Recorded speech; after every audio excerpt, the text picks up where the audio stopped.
Quelle allocation d'actifs pour le second semestre? Voilà le sujet qui va nous animer à présent dans l'œil de l'expert. Et pour en parler, nous avons le plaisir de recevoir sur le plateau de Smart Patrimoine Vincent Roger. Bonjour Vincent Roger. Bonjour Nicolas. Vous êtes directeur associé chez GLR Consultant, mais aussi senior advisor private equity au sein de la financière d'Orion. Alors c'est vrai que l'heure est plutôt au bilan du premier semestre à l'heure actuelle, mais ça n'empêche pas de se projeter aussi sur le second semestre. La question qui anime beaucoup de conseillers en gestion de patrimoine à l'heure actuelle, Vincent Roger, c'est quelle allocation d'actifs pour le second semestre? Quelle est votre conviction sur le sujet? Alors, tout d'abord, c'est bien de prendre un petit peu de recul parce qu'on a eu un premier semestre qui a été extrêmement agité, hein. Pour rappel, on a démarré l'année avec deux crises majeures qui étaient bien engluées, hein, deux conflits, le conflit entre la Russie et l'Ukraine, Bien sûr. le conflit entre le Hamas et puis Israël. Et puis on avait une très belle année 2024 avec en 2025, début 2025, un peu les craintes d'une décélération de l'économie mondiale, Bien sûr. ce qui est tout à fait légitime. Et puis on a eu deux chocs très importants, puisqu'on a eu début avril le fameux Liberation Day de Bien sûr. Les Donald droits de Trump. douane de Donald Trump. Oui. Exactement, donc secousse sur les marchés et sur la plupart des classes d'actifs. Et deuxième secousse, évidemment, ça a été le 13 juin, l'entrée en guerre d'Israël avec l'Iran. Donc tout ça a eu des conséquences quand même pas neutres sur un bon nombre de classes d'actifs. Le grand gagnant, indéniablement, hein, c'est l'or. Oui. 30%. 30% de gains et de performance sur cette période-là. Bien sûr, depuis le début de l'année. Oui. Exactement. Que dire, si ce n'est que c'est peut-être un peu, sans aller trop loin, un peu de fin d'exceptionnalisme de la dominance du marché américain Bien sûr, oui. et des États-Unis. Et avec peut-être un moment européen aussi quand même sur les marchés actions. Absolument, et puis un besoin aussi de diversifier ses réserves de change. Donc très légitimement, l'or a fait une très très belle performance. Ce qu'on peut regarder aussi, c'est du côté des devises. À l'inverse, on a eu une forte baisse en fait du dollar par rapport à un ensemble de panels d'autres devises, et donc ça représente à peu près 13% par rapport à l'euro notamment, hein. Le pétrole, ça c'est important, très forte variation.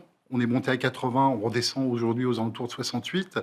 Il n'y a pas eu de panique, hein. On a eu Oui, bien sûr. un gros yo-yo, pas d'infrastructures détruites.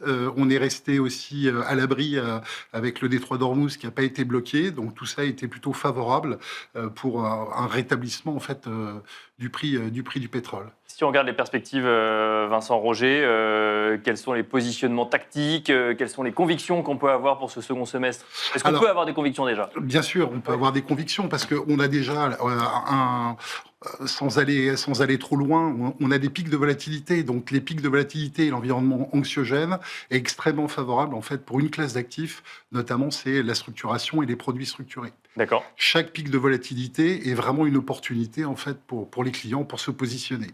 Donc toujours être à l'affût sur cette classe d'actifs.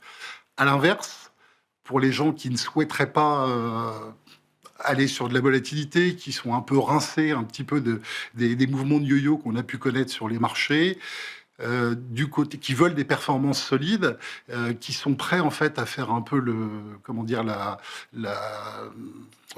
se passer un petit peu de la liquidité. Oui. Du côté du private equity, au sein du private equity, on a deux stratégies qu'on aime beaucoup et qu'on conseille bien à nos clients. Il y a le secondaire, Bien sûr. par rapport à la décote et à la profondeur de marché. Et puis, on aime beaucoup aussi le co-investissement. Pourquoi? Parce que le retour au cash se fait très rapidement. Le co-investissement, ça veut dire investir avec... Avec des sponsors, avec des sponsors, oui. des sponsors ou aux côtés de très gros acteurs de private equity. Donc, secondaire ou co-investissement sur le private equity. Exactement.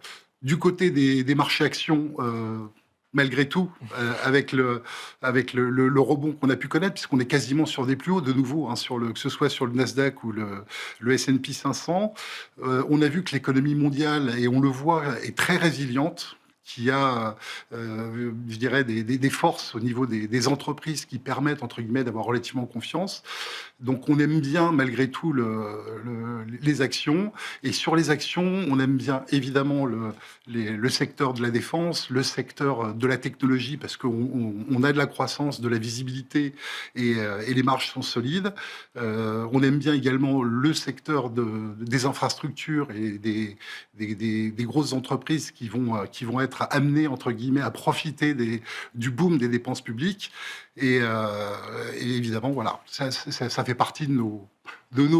On peut donc avoir des convictions, effectivement, pour le second semestre. Merci beaucoup, Vincent Roger. Merci à vous. De nous avoir accompagnés donc, dans Smart Patrimoine. Je rappelle que vous êtes senior advisor private equity au sein de la financière d'Orion, mais aussi directeur associé chez GLR Consultant. Merci à vous également de nous avoir suivis. Et je vous dis à très vite sur Be Smart for Change.